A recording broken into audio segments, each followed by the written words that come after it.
Yeah, I think the best advice I could give to someone looking to start a new business is understanding the strategic approach to business before you even start the nuts and bolts of what it takes to start up a business.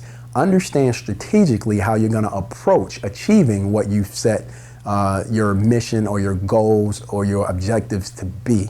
So first thing you have to do is understand that you do have missions, you do have goals, and you do have objectives. Understanding what that is, identifying what that is, and then once you identify that, strategically understanding how you're going to go about achieving that. And I think so many people, especially new businesses and small businesses, you get caught up, or they get caught up in starting a new business, the nuts and bolts. What do I need? Or my tools, my equipment, my training. And what they fail to do is properly understand the strategic approach. Well, product placement. How are we going to talk to our customers? Who is our customer? Who is our target customer? What is that conversation like? Who is our competition? How do we strategically position ourselves to compete against our competition?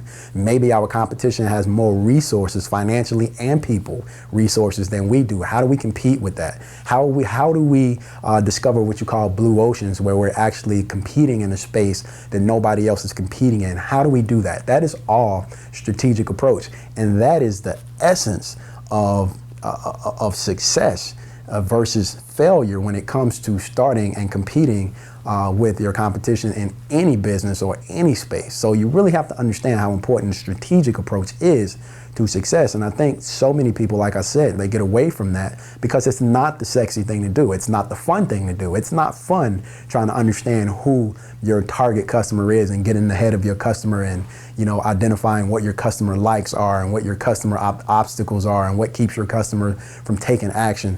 Nobody wants to do that. Everybody hates doing that. That's not the fun part of running a business, but it's the differentiator. The people who take the time to actually do that, the people who take the time to actually understand that, are typically the people who are left standing in the end. I'll give you an example, and it doesn't matter how big you are. A good example is Blockbuster, and all of you guys may be familiar with Blockbuster. Some of you older guys are, some of you young guys maybe not. But Blockbuster was basically the #1 leader in home entertainment when it came to renting movies and watching movies at home. You would go to Blockbuster and buy them, and they had the #1 spot for a long time. But eventually came some new companies who understood the landscape. They understood that the technology was changing. They understood innovation. They understood how to position and strategically position themselves to really to zero in into the need of what the consumer was really looking for and what the consumer really saw as value and appreciated. They understood that. They tapped into that, and they strategically positioned themselves to actually put themselves in front and capitalize on that market. And they did such a good job that Blockbuster was never able to catch up, and eventually they ended up filing the Chapter 11 bankruptcy and went out of business. And even though they were big and they were huge, I like to reference them to the Titanic. They were huge. They saw the iceberg coming, before they hit it. But what they couldn't do is they couldn't maneuver and they couldn't change because they were too they were too big. And what they failed to do is strategize and continue to strategize when the landscape and the innovation and the technology changed in their industry. So they got away from strategically understanding who their customer was. They got away from strategically understanding what the innovation in their industry was. They got away from all the strategic approach to being successful.